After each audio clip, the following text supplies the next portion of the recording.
Arkadaşlar, yeni günden hepinize merhabalar. Ben dün akşam mutfağı boşaltmıştım.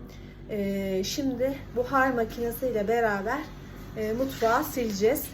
Güzel bir zaman geçireceğiz diye düşünüyorum inşallah.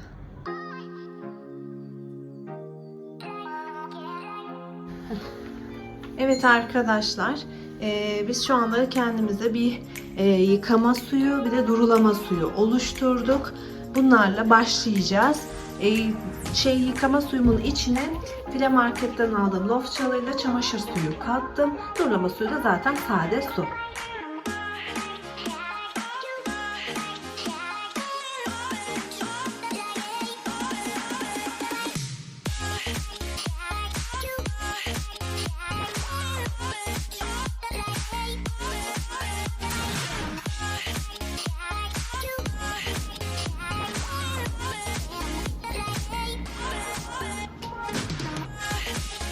Evet arkadaşlar, biz böyle Pirantech buhar makinesiyle yapacağız. Şurada da uçları var.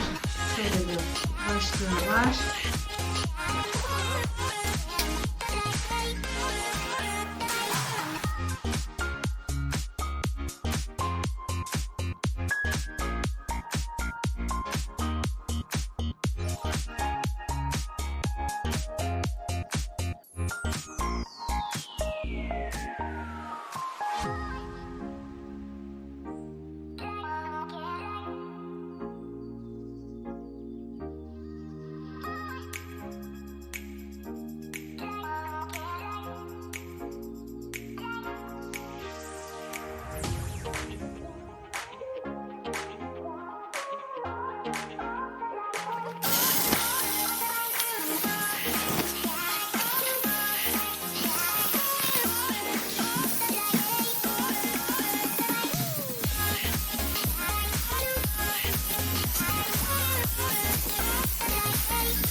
Evet arkadaşlar, şurada bir leke var. Bakalım makinemiz bu lekeyi çıkartacak mı? Hemen sizlere gösterelim.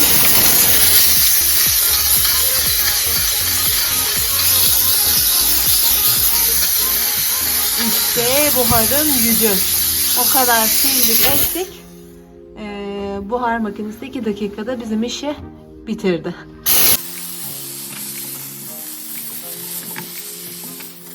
Merhaba arkadaşlar. Biz başlayacağız şimdi. Şöyle yağ lekelerini de ben size göstereyim. Bayağı bakın. Şimdi bakalım, biraz da tutuyoruz onu.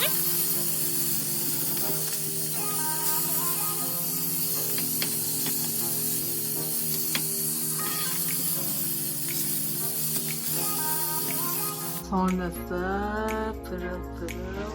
Hiçbir yağ lekesi yok. Şöyle göstereyim. Arkadaşlar, ocağı temizleyeceğiz. Ben temizlik olacak diye ocağı hiç yapmadım. Batık bir halde bıraktım. Şimdi bakalım ocaktan daha neler çıkacak. Şöyle kirli halini gösterelim. Başlıyoruz.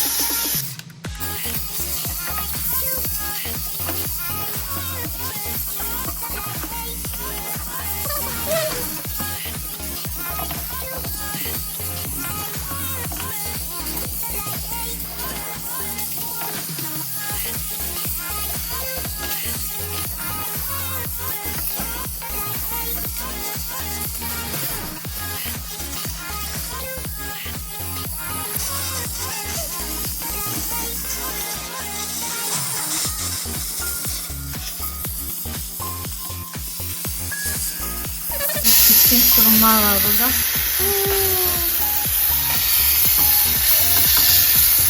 Kesinlikle bu makineyi alın, aldırın kızlar derim.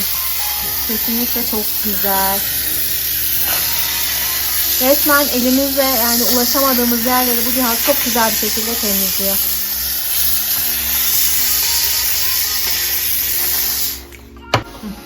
Evet arkadaşlar, şimdi duvarları yapacağız.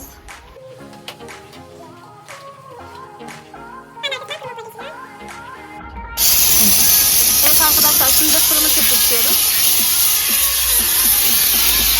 Şuradan şöyle görüyorsunuz.